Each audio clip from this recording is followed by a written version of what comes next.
Jacob, you got your Luca jersey on or what? What's your favorite movie? I It's would the say what? Shawshank probably. Shawshank? Probably. Yeah. Probably Aladdin, I'd have to say. I mean, I like The Lion King, but Aladdin's Yeah. really good. I mean, I know all the songs. I think the Chiefs will win, but as Chiefs far by as 4. time,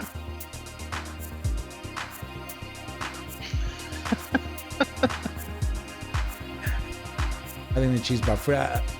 I think the Chiefs by 4, and here's why. And they go to Lambeau and win. Like, okay, there's something else going on, Jacob. Did you get it all figured out? my phone just died.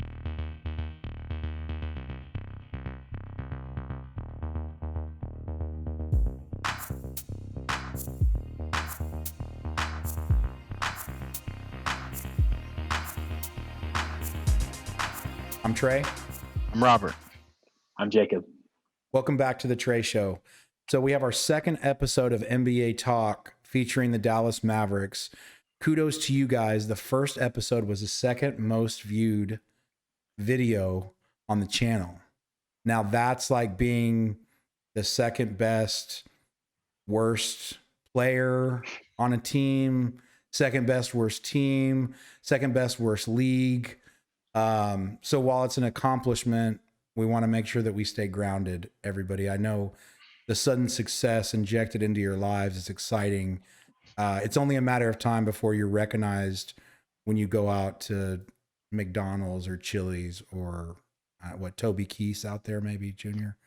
Somebody sees you at WinStar and recognizes you. Yeah. I'm practicing my, I'm eating, I'm with my family. Can you leave me alone, please? Yes, I just, no pictures, I'm sorry. Yeah. But anyways, kudos to you guys. It was a lot of fun. I think we got a lot of good feedback on it. The watch time was fairly long.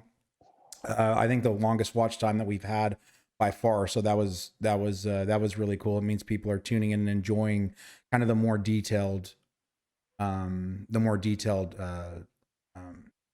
show versus just the highlight. Yeah, absolutely. So good job. So we'll jump right into it. So we're going to go into the game reactions from tonight.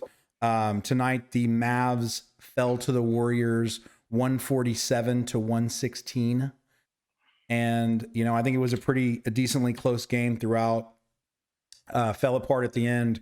I know in pre-show you guys had some pretty hot sports opinions. We had to delay starting the show by about 10 minutes. Robert said he needed a little bit of time just to calm down, dry his eyes out, and go hit his punching bag a couple times.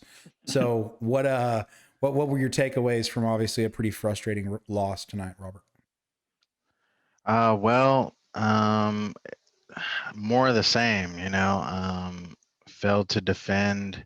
The Warriors were coming in missing basically all of their big men.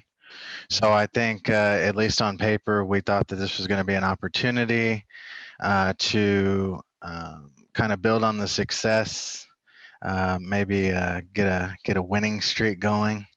But I think that missing the big men kind of allowed the Warriors to come in, play loose, do what they do, get back to the small ball. And we came out, we actually shot the ball well in the first half, but I think that allowed us to kind of fall in love with the long ball, and we couldn't keep up. The shots stopped falling in the second half. The defense did what it did, and the Warriors pulled away.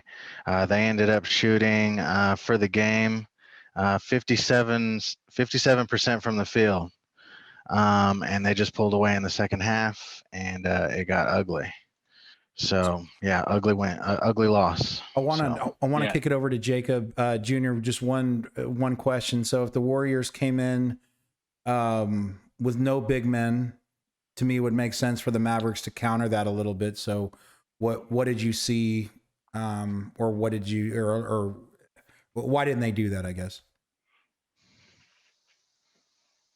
Yeah, so the Warriors plan going in was to have the Mavs shoot threes, because it's really the only way for them to win that game, because they have no big men. Looney got injured in his last game. Wiseman got injured a few games ago, and and they just had no big men. And so the Mavs, I'm not sure why they didn't attack. I mean, for the game, the Mavs shot 53s. The Warriors only shot 43. And the Mavs got out rebound by 3. And the scariest stat to me is the Warriors had 54 points in the paint. The Mavericks had 36. So Wow. why that is, the Mavs just fell in love with the 3 ball. They got hot early, and before this game, they were the worst 3-point shooting team in the league. And so when they have a good half shooting, they fell in love with it. And that's exactly what the Warriors wanted, because it's the only chance they had to win, because if they were attacking the paint the whole time. So my question is, if the Warriors had a lack of big men, why let the Warriors dictate? Because to me, if there's a lack of big men and you see that as a weakness, and the Warriors are going, please don't come inside, please shoot threes, why wouldn't the Mavs force the issue? I think in any sporting event, you go, okay, what's their weakness? Let's go attack that. Or I would hope you would. So, and we'll get into it a little bit further in the show as far as, are you concerned on Rick Carlisle? How do you guys feel about him and his status here? And is he becoming an issue? And I would say, again, from that's a concern if there's a clear weakness and we didn't attack it. So just any thoughts on why we didn't, or did they just, I don't know. Sometimes you get in a game, you see it in football where, a team should just run the ball and they end up settling for passes, right? So what are y'all's thoughts on that? Not only on Carlisle briefly, because we're going to go through it longer, but also just why let them dictate it when they're clearly at a disadvantage there? I'm not sure why they let them dictate it. I mean, the Warriors the Warriors and Mavs were both on fire from 3 to start the game. But the Mavs should have known they're the worst 3-point shooting team and gone away from that, especially because they have no big men, the Warriors. And Kelly Oubre, who's was a terrible 3-point shooter until recently, shot really well. Let's see here. Oubre went 7 for 10 from 3, which he was shooting just as bad as Luka from 3 before a couple games ago. Yep. But so they go ahead, Trey. You gonna say something? I think that was Junior. Robert, you got something? Yeah, I think if we're looking for a reason as to why we didn't exploit that weakness of no inside presence, I think it's because Luka's the only guy that can create his own shot and get inside whenever he wants to. Mm-hmm. And that's it. Nobody else can get inside at will like Luka. And then if you hand the ball to Finney-Smith, or you hand the ball to Hardaway, or you hand the ball to Brunson, or anybody else, or if you throw it into Porzingis, they're not going to be able to get inside and finish. It's going to be a turnover. It's going to be an empty possession because they aren't efficient at finishing inside or breaking down the defense. And so when Luka's the only guy that does that, then you end up settling for shots on the outside. And that's why the offense is so inefficient right now, is because that's really Luka breaks down the defense, he gets inside, he either finishes or he kicks it out. He's getting an open look. But then again, we're the worst 3-point shooting team in the league. Wow. You know what I mean? So we're kind of like, we're damned if we do and damned if we don't. That's kind of that's what we're reduced down to because of the personnel. Right. So I want to throw out one quick stat, and then Jacob, I'll kick it over to you to kind of close this out. So the Mavericks, they made 20 free throws. Luka made 8 of those. So I think it's just another example. And to what you said, Robert, Luka's the main one that can create inside. But when you have him shooting that high of a percentage of your total free throws, I think that's a challenge, because to me, to some extent, getting the ball inside and drawing the foul, that's a little bit of the offensive structure that has to be built into the offense. But also you have to want to pump fake and get hit and take the ball inside. And that's not as common in the NBA right now, I I would say. So Jacob, let's go ahead. I want to pass it over to you. So on TNT, they were talking about how like Porzingis needs a seal if he has a smaller guy on him. When Kenny Jet Smith made a joke how he needs to touch the paint before coming to the 3-point line every possession. Oh yeah. But if you just had a smaller guy on him, just seal your position in the paint. And if you catch the ball in the paint with a smaller guy, you have so many options. You can power through him, lay it up, turn around, shot wide open because he's tiny, or they double you and you have an open man for three, which is exactly what you want.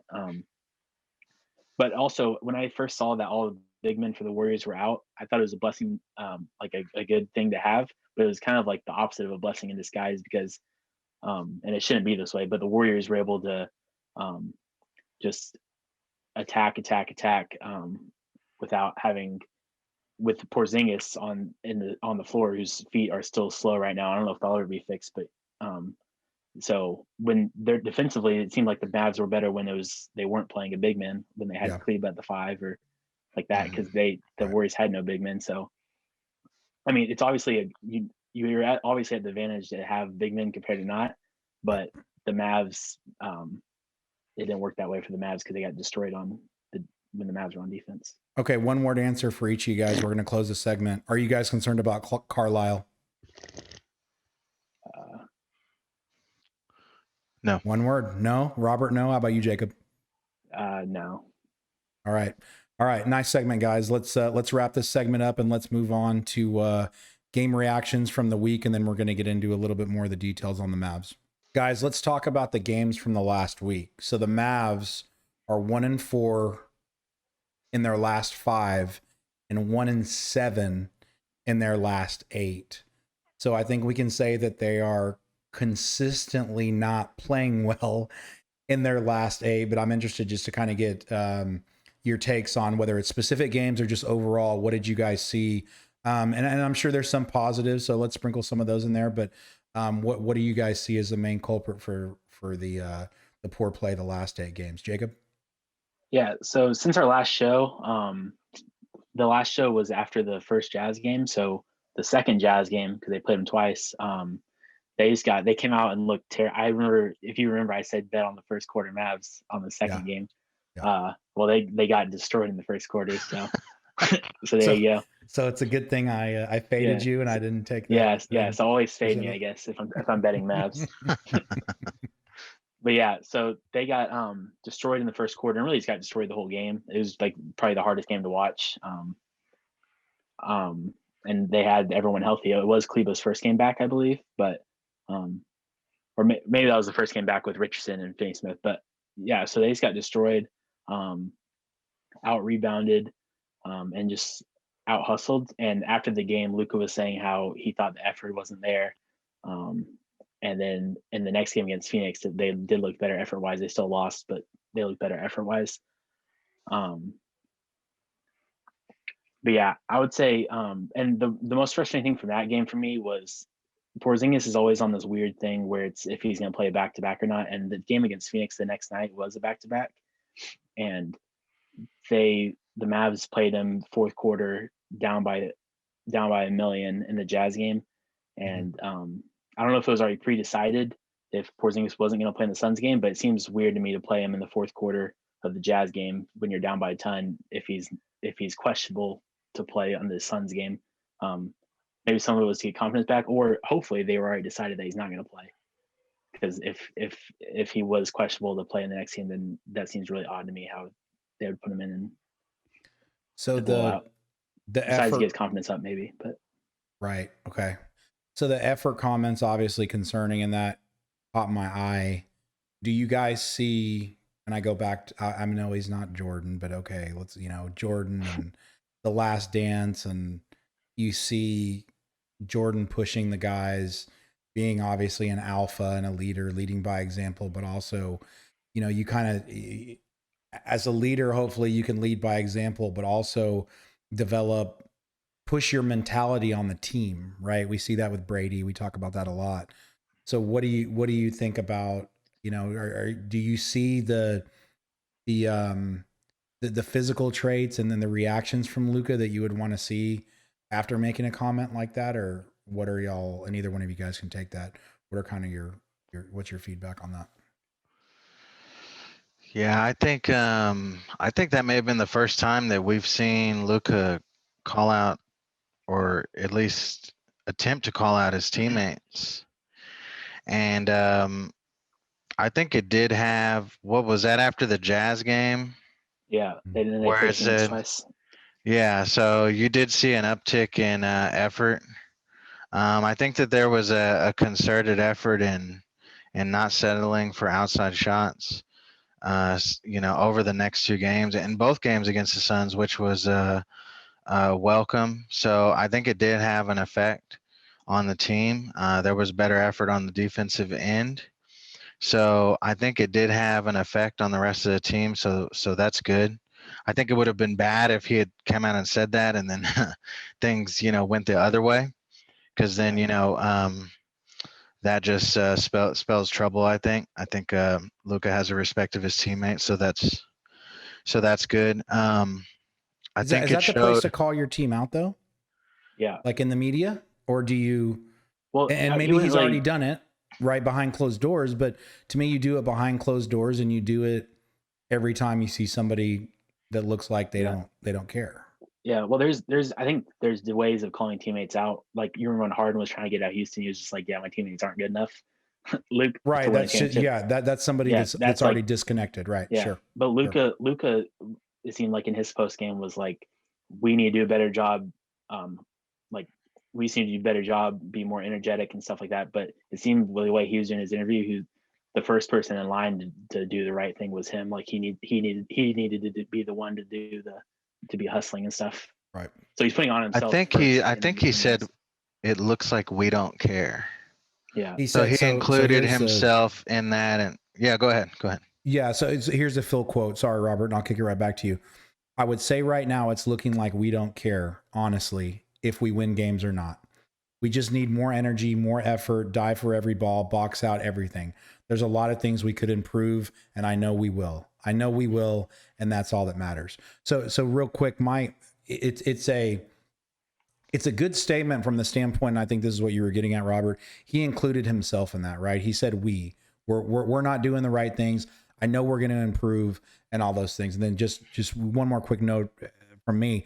I think for a young player, and he's barely 21, I believe, developing a leadership quality, like a real leadership quality, it takes time, right? And you saw it with everybody, because you when you come into the league, or you're really good, you're a good basketball player, but you're still really young, and there might be respect for your talents, but respect as a person and respect as a man, I think that takes a long time. And you're talking about having to get respect from people that are 5-10 years older than you, and they've been in the league for a long time.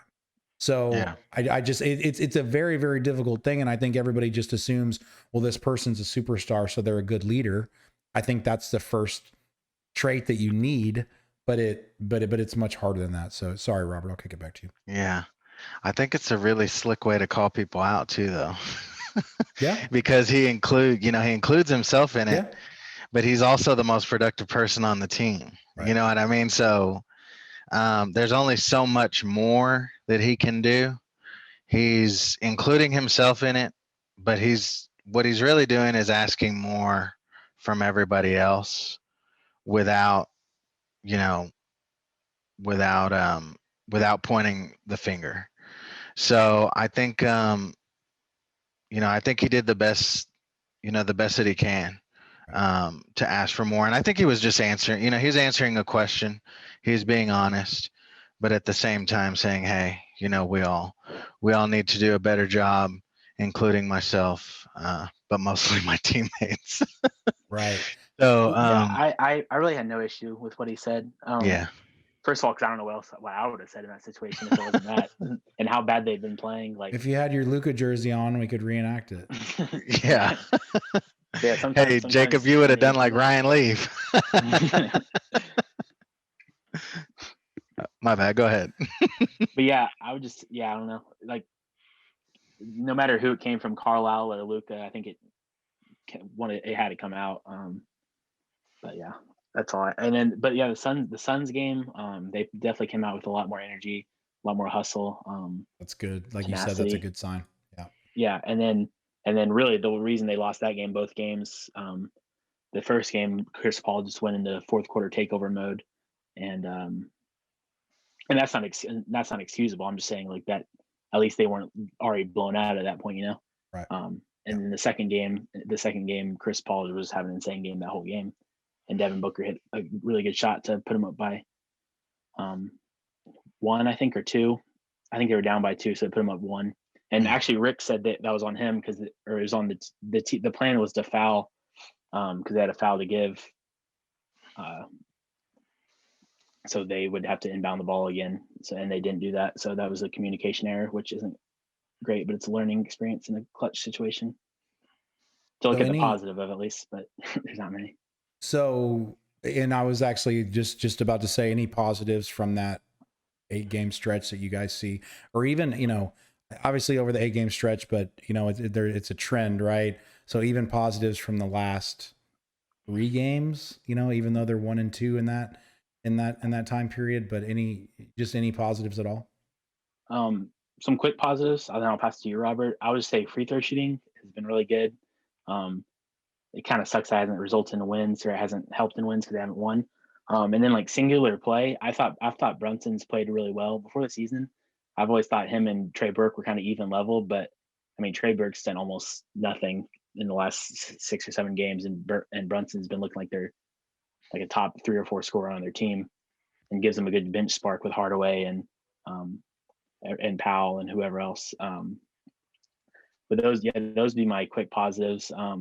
And the rebounding edge doesn't seem as apparent. And then after the game tonight, at least they shot way too many threes to me, but at least they shot a good percentage and started making them. What do you think, Robert?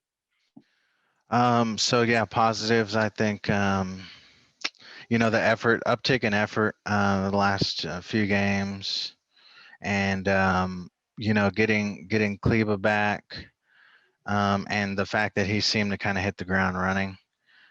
He didn't seem to have too much rust. He came in, blocked a shot, was hustling, and just seemed to be his old self. Maybe not the first game, but even in the second game, he was already knocking down shots. So he didn't lose his stroke because this year he came in, he was shooting the ball better than he ever had. So that was good to see. But not much else. That was about the only positives. I would also say in that Hawks game, they were up by like 10 with like, I don't know, 3 or 4 minutes left, and they let the Hawks get like within 2 or 3, I think.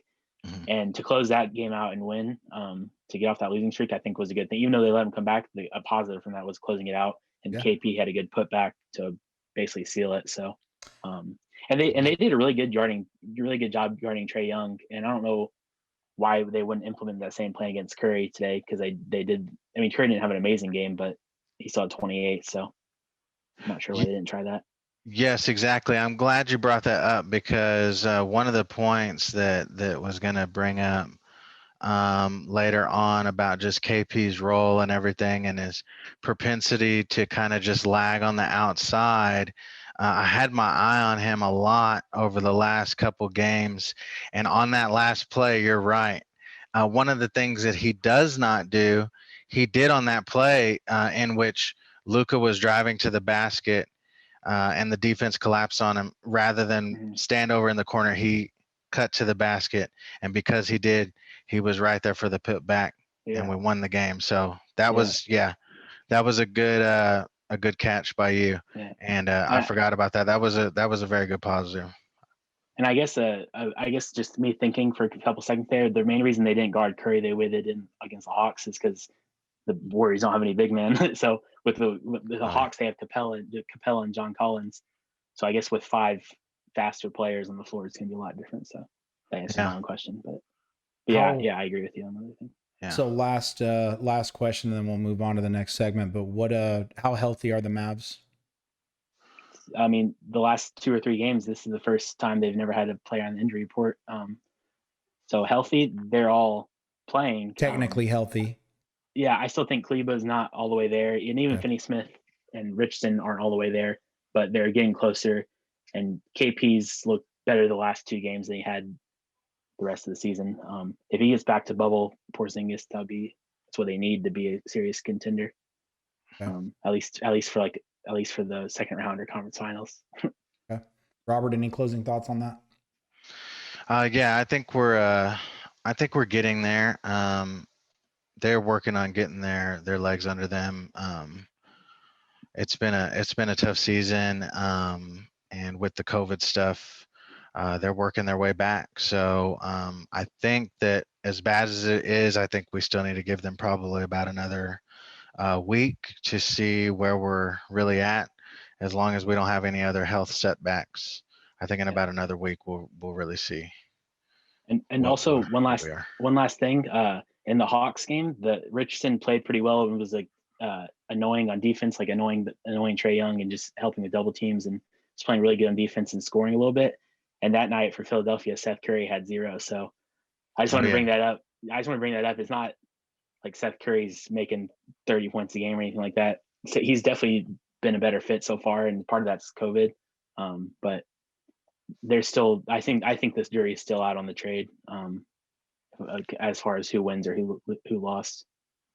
Yes, definitely. But right now, Curry definitely has the lead, or the Sixers definitely have the lead. But I still think the jury's out personally. Yeah, for sure. Okay. Good stuff, guys. Well, let's move on, and we're going to look at just some of the key thoughts that we had come up with throughout the week during that 6-game losing streak and that kind of 8-game stretch.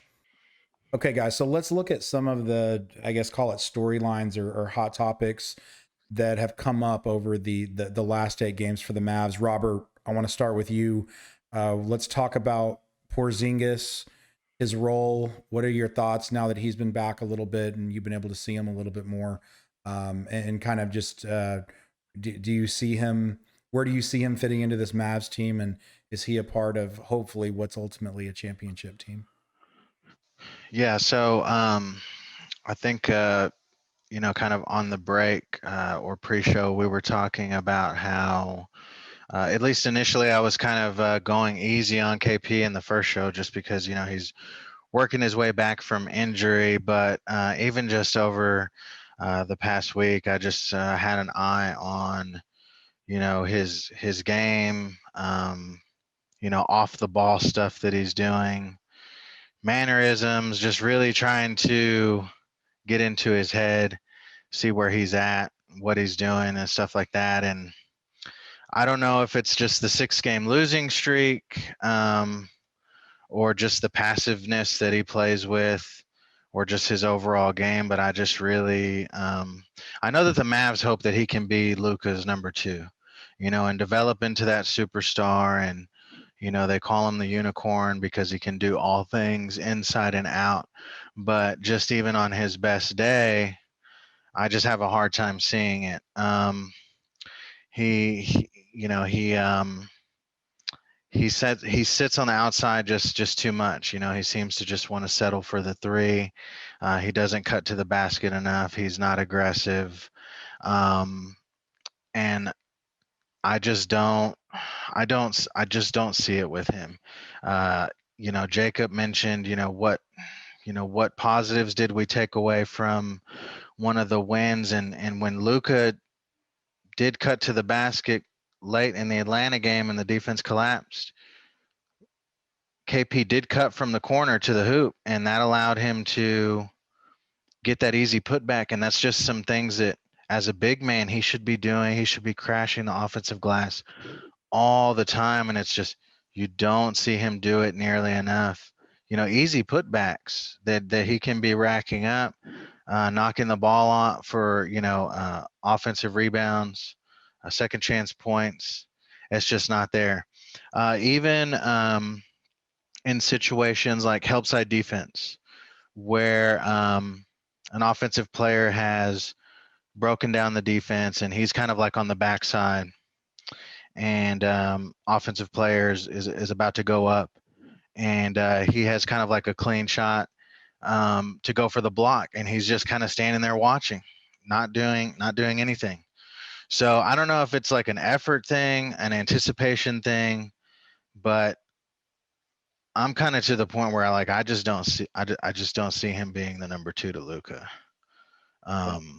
Yeah, that's where I'm at with KP. Is he Yeah. healthy? Sorry, Jacob, and maybe you answer this, Yeah. Jacob. What do you can you just start with if you think he's healthy, or to what percentage is he right now? And it takes time to get back, even if he's 100% healthy, right?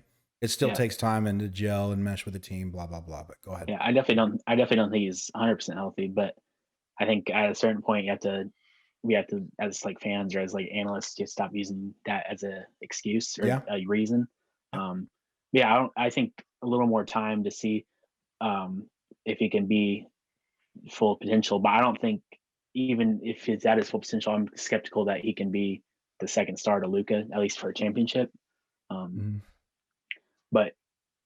but yeah, I see it really well with Finney Smith always crashing the boards and always cutting from the corner or the top of the key to try to get rebounds or tip ins or just tip outs. He's really good about it. I noticed like several times a game where he does it.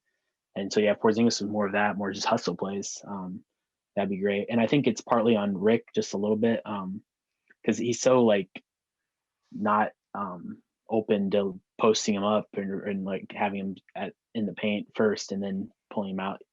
Just the way he spreads the floor, he likes to have him up at the top of the keys.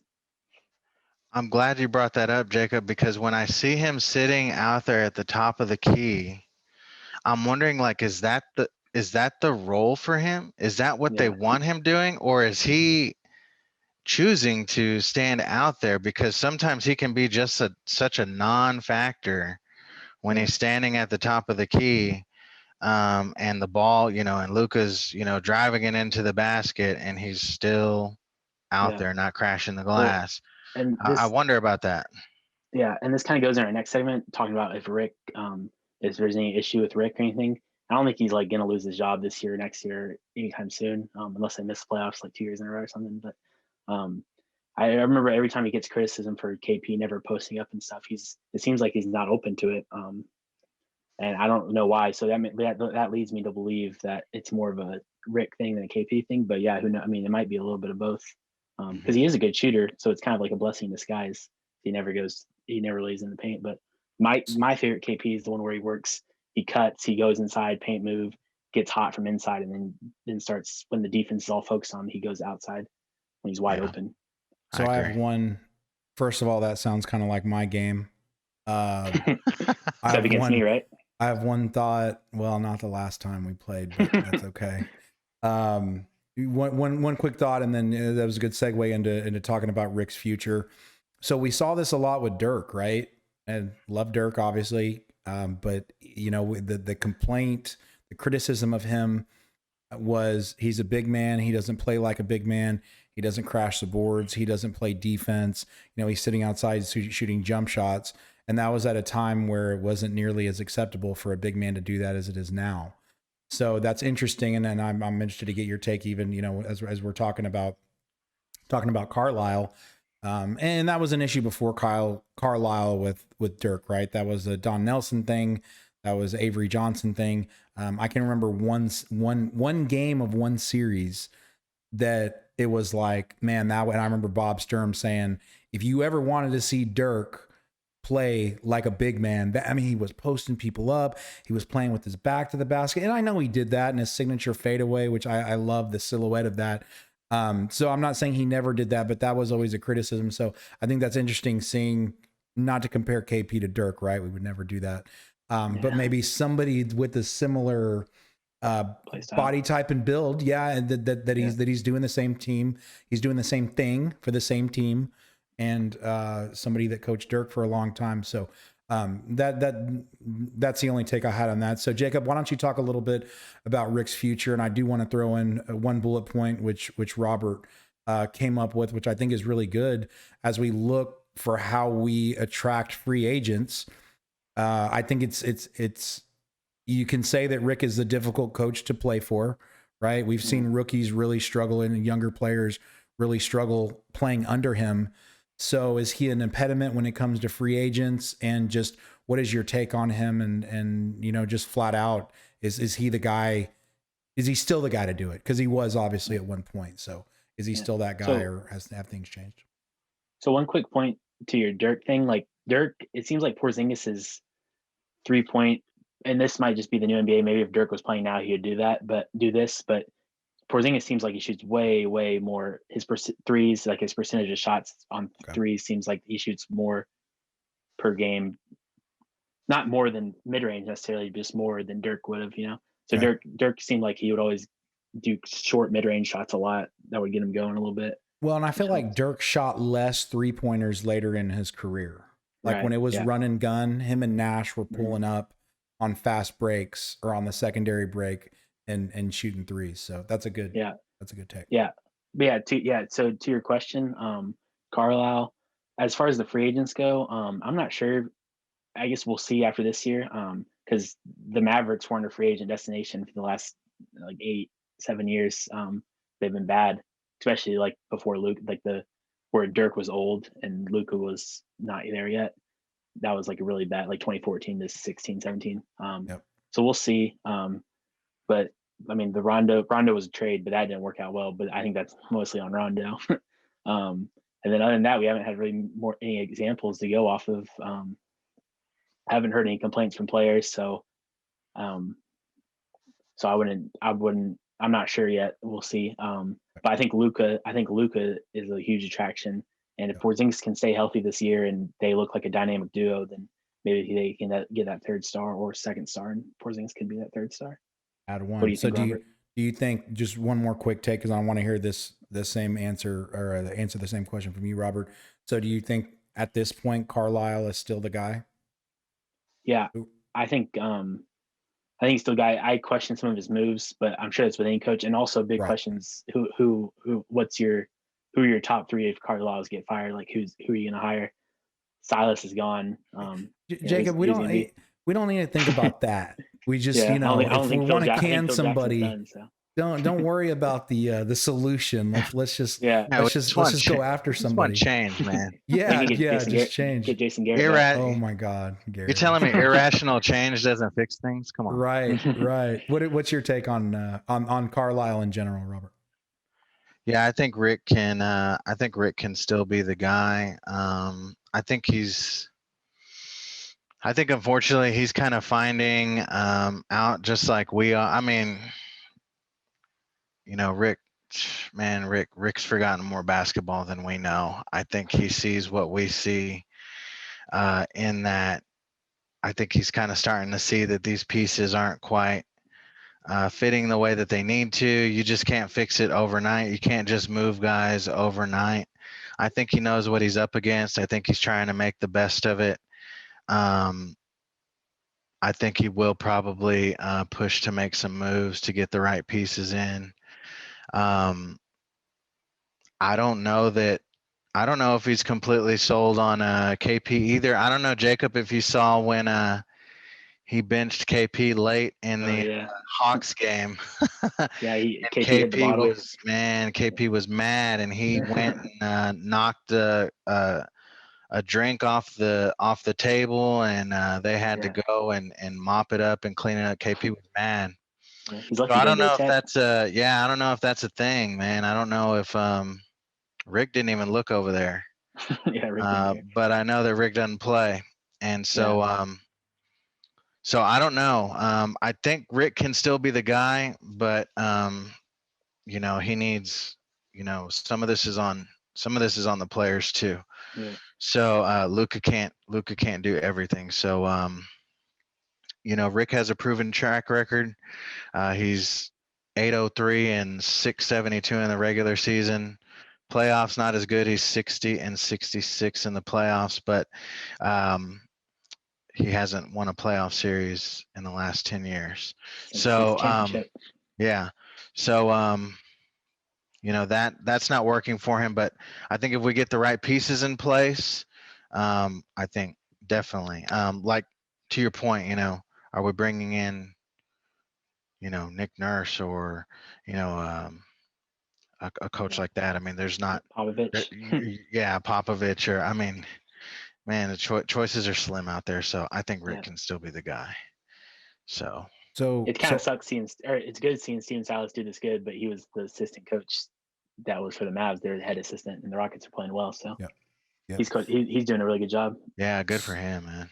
So I want to make one comment, and then Robert will jump to the chemistry, and then the last piece of this will be Luka's future. And I want to go kind of quick hitter on both of those.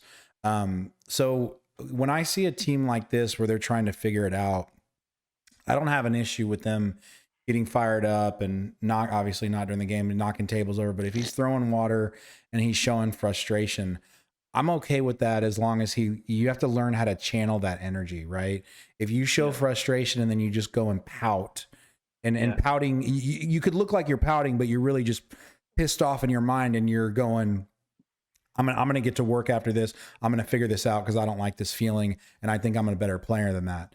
So I'm okay with Carlisle making those kind of moves to try and see how the team reacts. I think it's different than if you have a veteran team and a team that's close. And I don't know how close this team is, but I know they have a lot to get it figured out. So I'm actually okay. I think when you light a fire under somebody, you see what their reaction is, and it's important for that person to react properly. Well, you know? Yeah, and Porzingis got put back in with like a minute left or whatever, and he did the tip in to win the game or to put him up by 5 or at 4. Yeah. So, hey, genius. Rick Carlisle strikes again. So anyways, okay, so let's go quick hitter on this one. Robert, chemistry issues. There's some confidence issues. Are there locker room issues? I haven't heard anything like that, but maybe you guys have. And then, you made a good point on this again. Is there a Jordan, kind of / LeBron effect where because everybody knows Luka is so good, as everybody is standing around watching him? And I will say, if that's the case, it's his job to get others involved, right? And to set the tone in practice and to make sure that the guys know, hey, here's what I can do, but I can't win it without you guys. Right. And that's kind of a conceited thing to say, but how does he go and how does he make that point and make sure the team understands what he needs out of them? So again, going back to chemistry issues, what are your thoughts? Yeah, I think that I don't think that there's chemistry issues yet, man. I think that the team, they've always got along really well. It seems like Luka and KP had a good relationship, extending over to Kleba, Finney Smith. They're all homegrown guys. You know what I mean? They haven't brought them in from other places, high price free agents or anything like that. Guys making big money that other guys look at and be like, hey, where's mine at? You know what I mean? So I think that they all pretty much get along. I think it's a good locker room for the most part. I think it's mostly confidence issues and them just wanting to win. To Jacob's point, after KP was taken out, he knocked the water over. So you're kind of like raise some eyebrows at that.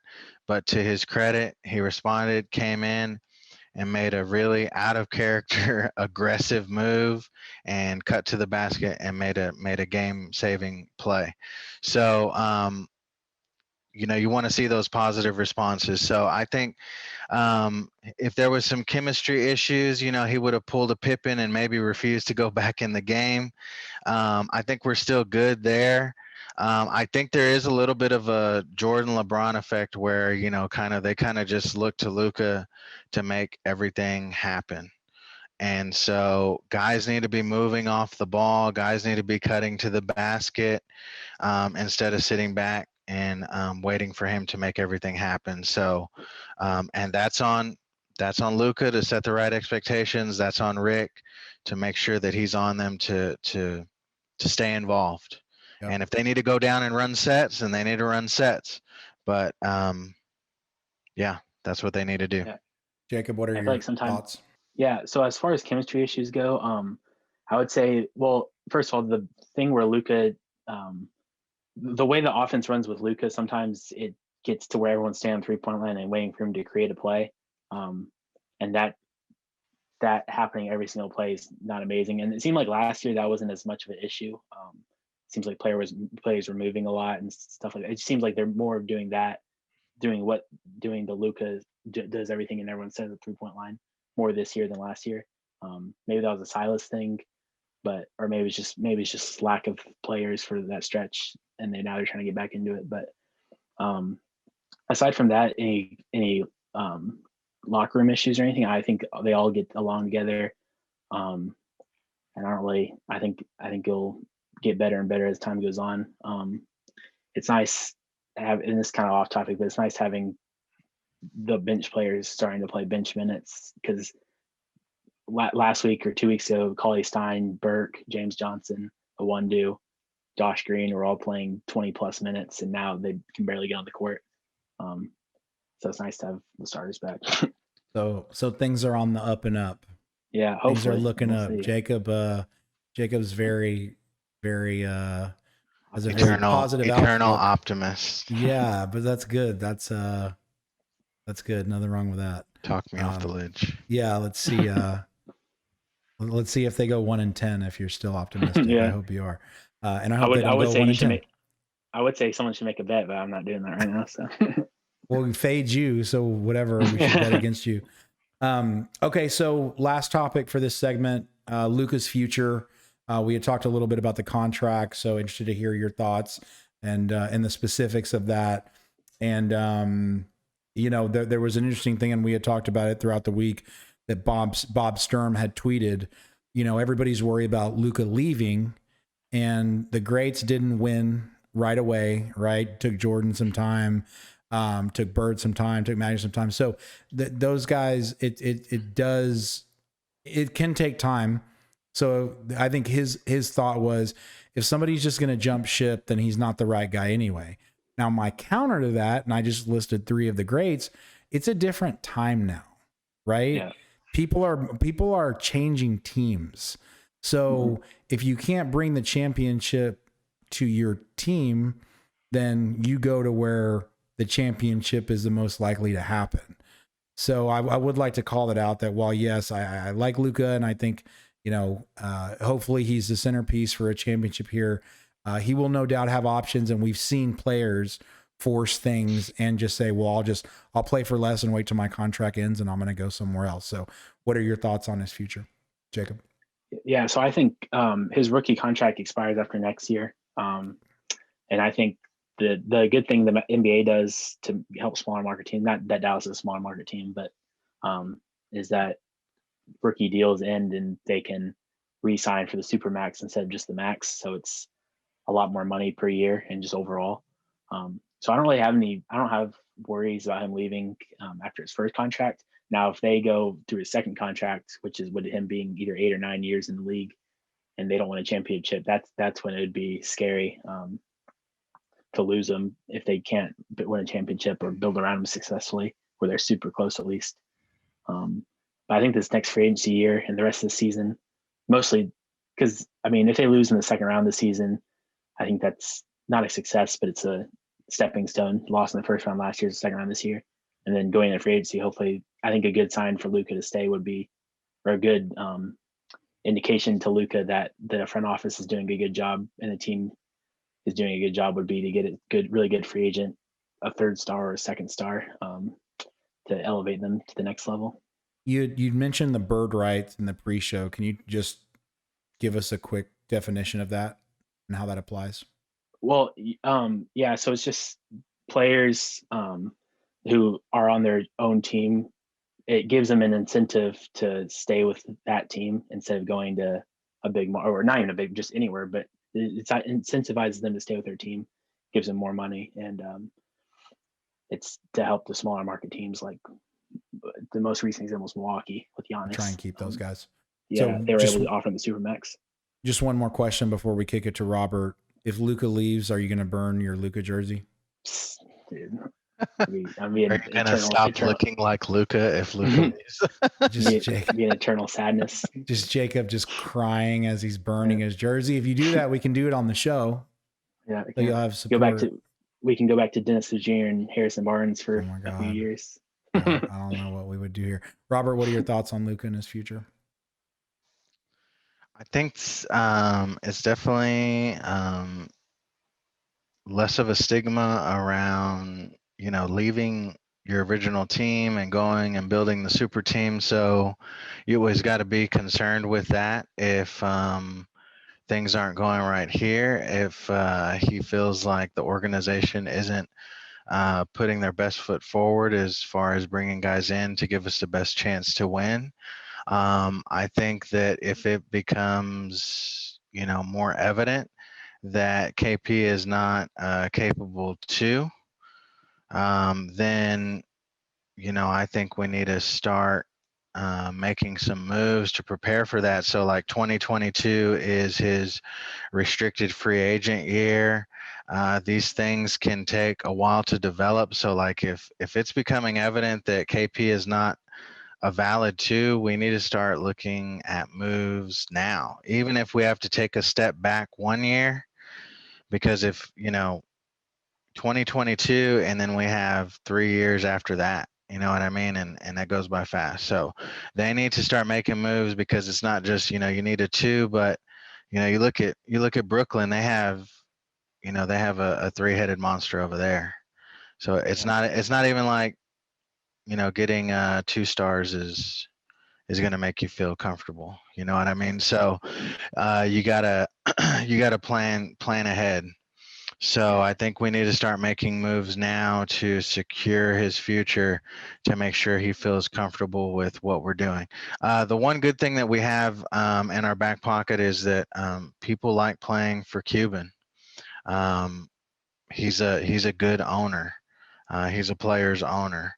So that is the one thing that we have going for us, and Dallas is a good city.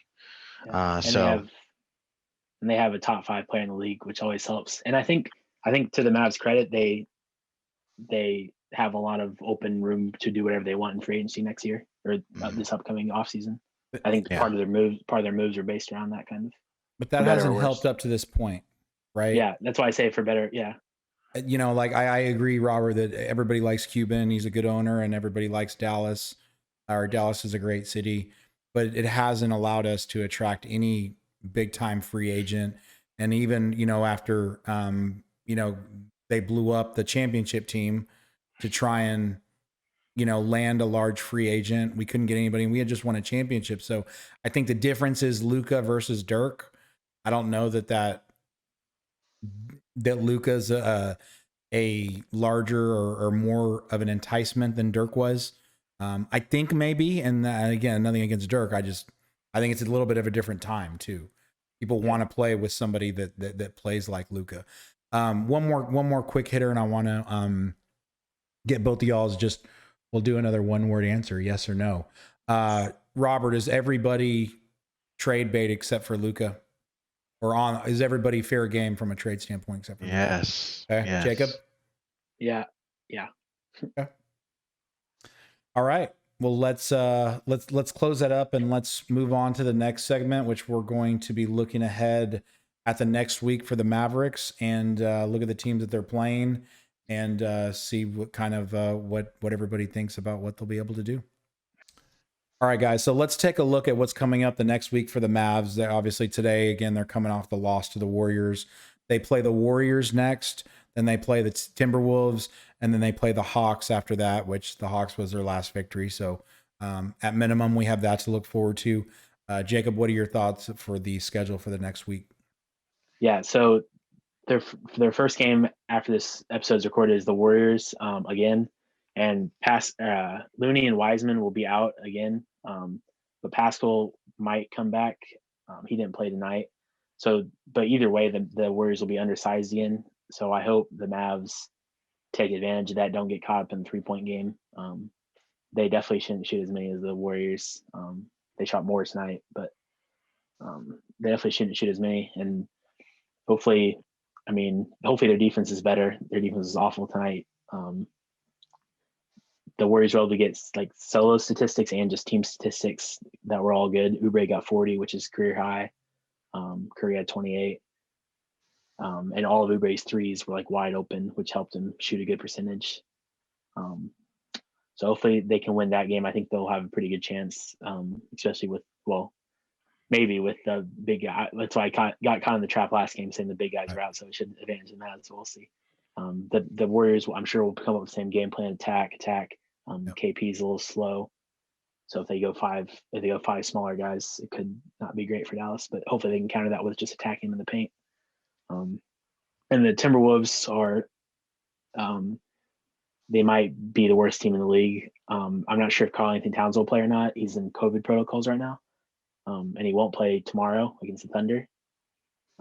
but I don't think that game is until Monday, so he might be out by then. But it seems like this is their first game against a truly bad team. So they need to win that game. And then the game after that is against the Hawks. I think I'm really excited about that game. I love when Trey Young and Luka play against each other. They've been in the league for after this year, it'll be 3 years. And last game on Wednesday was the first time they played since December 2018. So, nice. Because there's always been Luka resting, Trey Young injured, whatever. So I'm really excited to see that matchup, and hopefully they can win again. Gallinari had a really good game. Collins had a really good game. So hopefully they will be shut down a bit with the Mavs, hopefully being on a good defensive tear. And hopefully the Mavs keep shooting the three well like they did tonight. Nice. Robert, what do you think? Yeah, it starts a stretch of 7 straight games at home, with tonight being the first. So hopefully they can build some momentum. The schedule eases up a little bit. So we're going to play the Warriors again. They're still a little bit banged up.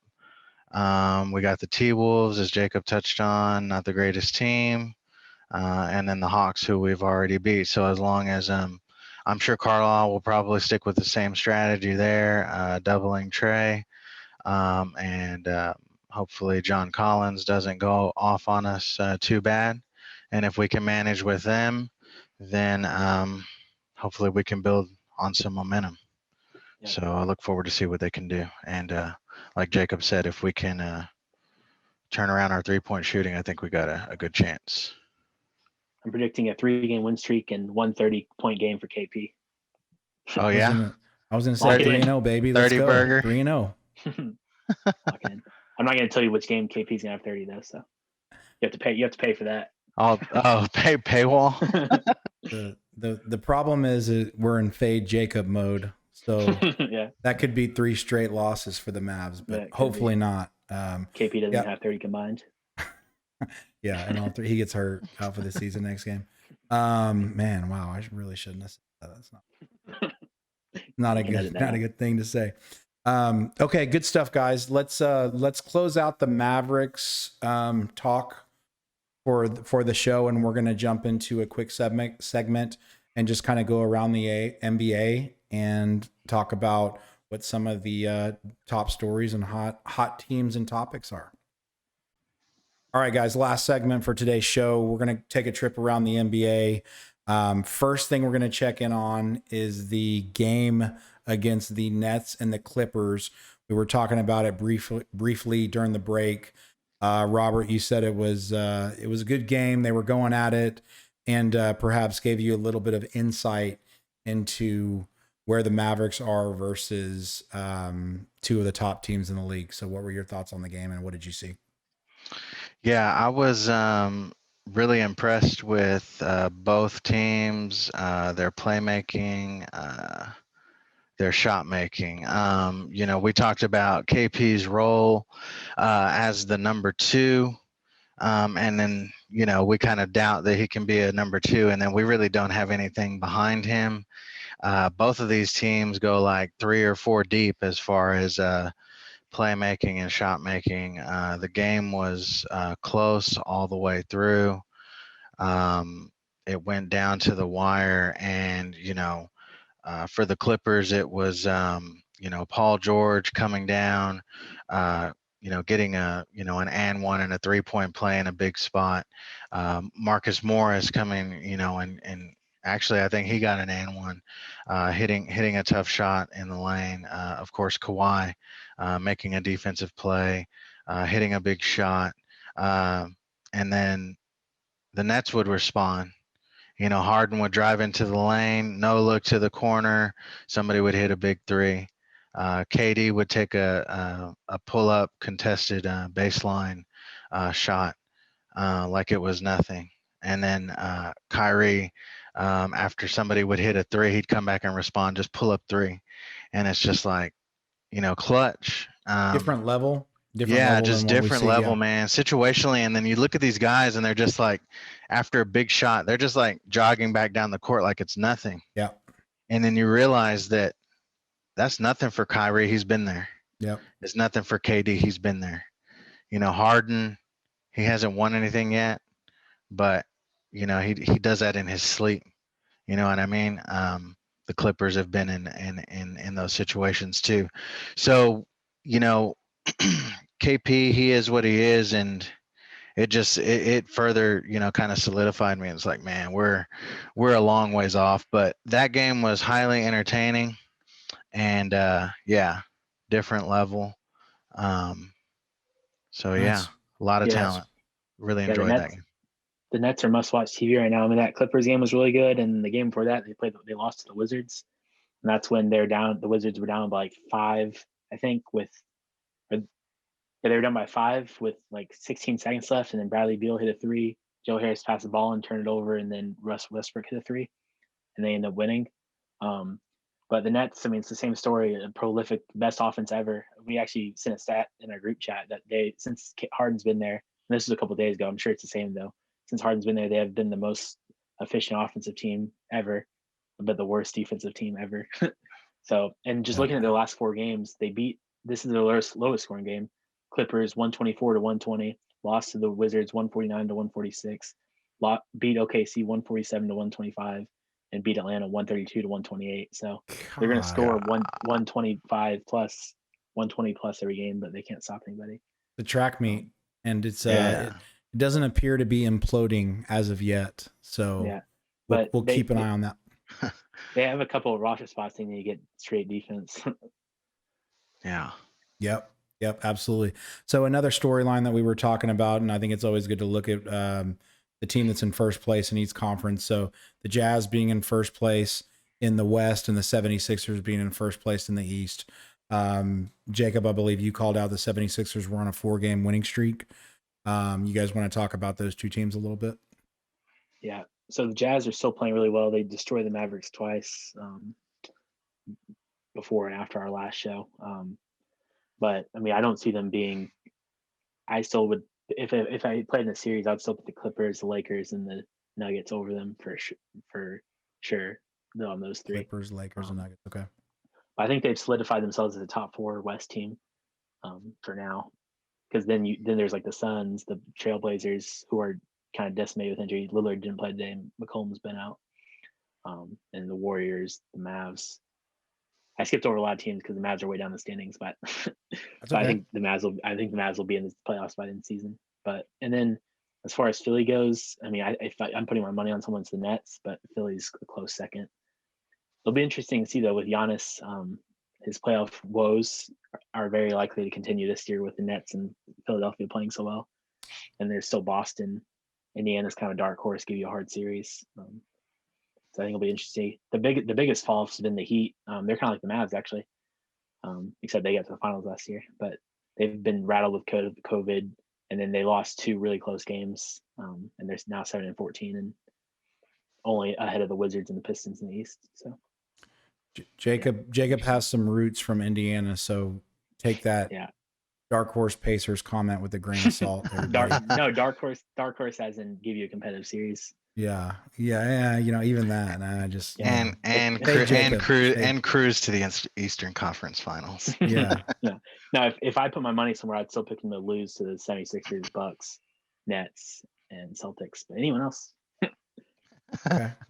But also remember they don't have LeVert and Warren right now, so they're just 2 of the best players. Gotcha. Junior, what are your thoughts on some of those top teams? Yeah, I'll be interested to see if the what the 76ers are going to do. They're in first place now. I'll be interested to see if they can maintain if their success carries throughout the season and into the playoffs, especially with as much seasoned talent as like the Nets have. Boston's been there. The Sixers kind of, with Embiid, I don't know, they give you kind of the impression, as kind of like a mentally weak team. So we'll see if they'll be able to carry it all the way through. The Jazz, they're playing well right now. They move the ball. I think they're one of the most balanced teams in the league. I think they're the best 3-point shooting team in the league right now. But oddly enough, yeah, like Jacob says, I still probably wouldn't pick them to beat a few of the teams in the West. You know, the Clippers, the Lakers, or maybe even Denver in like in a playoff series.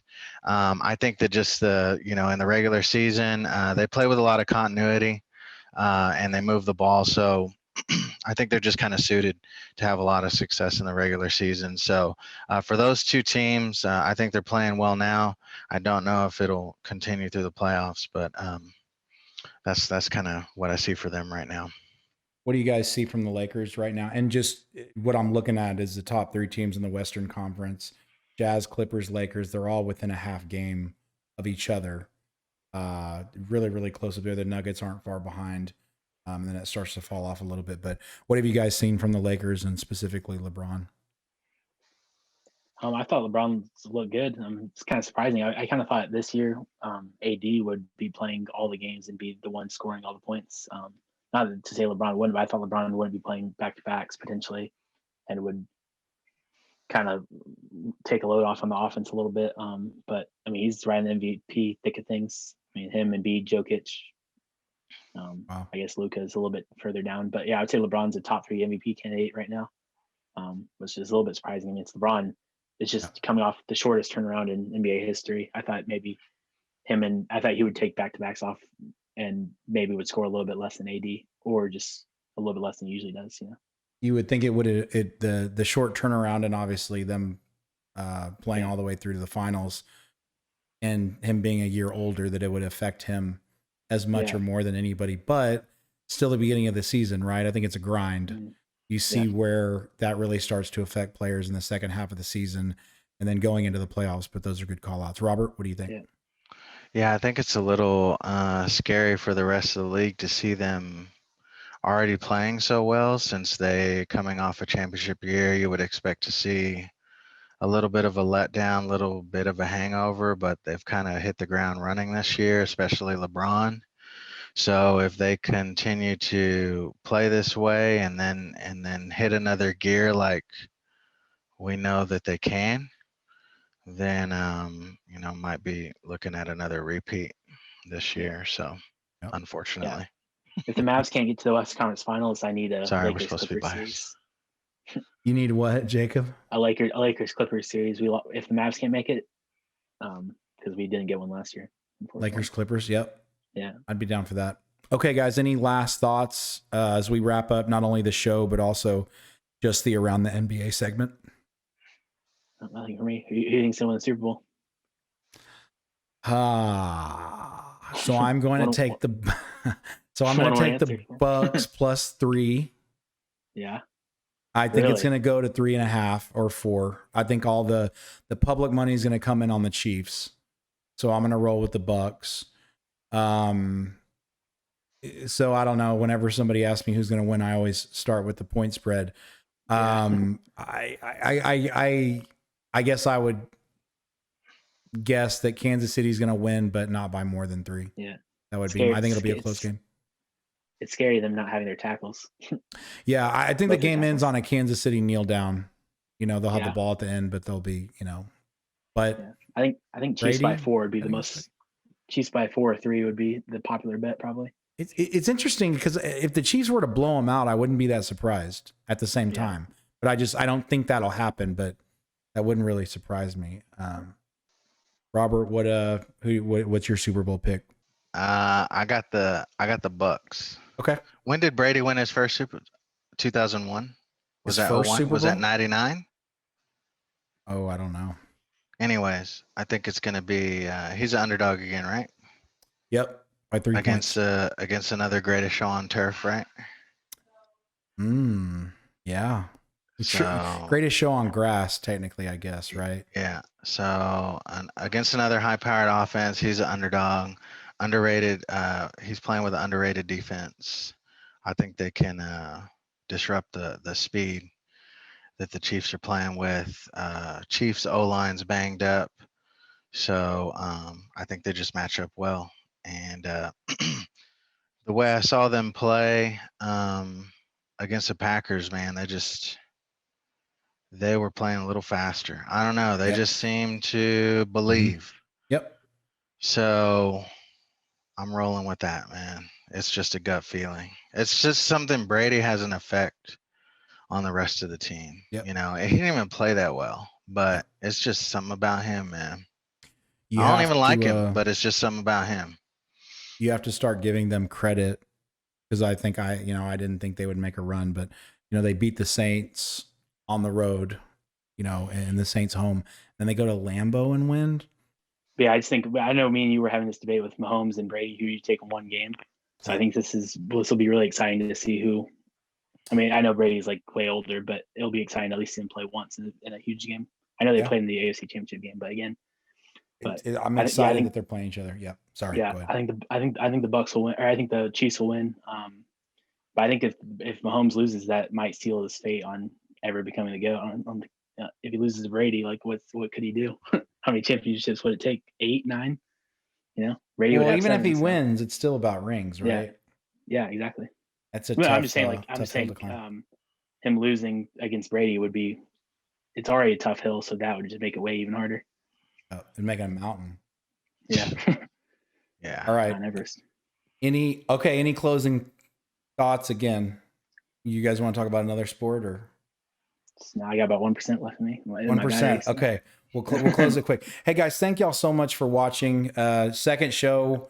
We're going to keep doing these. Really enjoyed it. Obviously, we enjoy prepping for it during the week, and obviously these guys put in a lot of time to watch these games and make sure that we're build maybe a little bit of credibility, but we're probably a long way from that. But we really enjoy doing it. We really enjoy the prep, and obviously the first show, us getting a decent amount of views in the scheme of how many views the videos are getting on the channel.